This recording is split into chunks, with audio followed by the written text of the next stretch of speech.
साथियों, 1 अप्रैल से पहले ढेर सारे सोशल मीडिया इन्फ्लुएंसर यह बताते थे कि अगर आपको 753 से कम दिहाड़ी अगर कोई देता है तो आप काम पे मत जाइए, आप इन दिए गए नंबरों पर फ़ोन कीजिए, एसीपी साहब से बात कीजिए, श्रम विभाग अधिकारी से बात कीजिए, एलसी डीएलसी से बात कीजिए, यहाँ तक कि मुख्यमंत्रियों का भी नंबर शेयर कर दे रहे थे कि अगर कोई इससे कम दिहाड़ी देता है तो आप यहाँ पर फ़ोन कीजिए, कार्रवाई होगी, आपको उतना मिलेगा। और बताया जा रहा था कि ओवर टाइम का डबल होगा।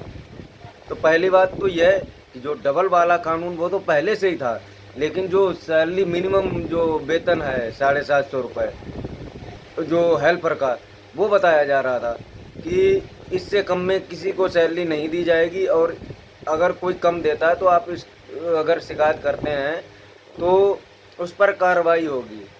1 अप्रैल निकल गया, अभी 10 अप्रैल भी निकल गया। फैक्ट्रियों में मालिकों ने तनख्वाहें नहीं बढ़ाई, लेकिन जब मजदूर वही तनख्वाह को पाने के लिए, सैलरी बढ़ाने के लिए सड़कों पर उतरे तो हमने क्या देखा? हमने देखा कि मजदूरों पर ही झूठे मुकदमे, फर्जी मुकदमे और लाठीचार्ज और जेलों में ठूस दिया गया कि तुम सैलरी कैसे बढ़वा सकते हो, जैसे जी रहे हो वैसे जिंदा रहना सीखो। तो साथियों, और सबसे बड़ी बात यह है कि मैं पूछना चाहता हूँ, जो वो तमाम सारा प्रचार तंत्र है सरकार के समर्थन में खड़ा हुआ था, जो ये बताता था कि कानून लागू होंगे तो खुशहाली आएगी और सैलरी बढ़ेगी, अब वो किस बिल में जाकर छुप गए हैं? अब उनका कोई भी वीडियो बाहर क्यों नहीं आता है कि आप यहाँ फ़ोन कीजिए, आपका ये होगा, आपका वो होगा?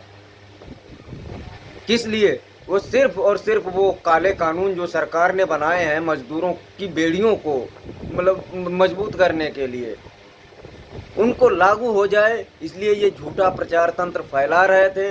लेकिन वास्तविकता में जब मजदूर सड़कों पर उतरे तो अब वो उनका कोई अता पता नहीं है, पता नहीं किस चूहे की बिल में जाकर बैठ गए हैं। मैं कहता हूं उनको फिर से बाहर निकलना चाहिए और बताना चाहिए कि कैसे मजदूरों की सहायता हो।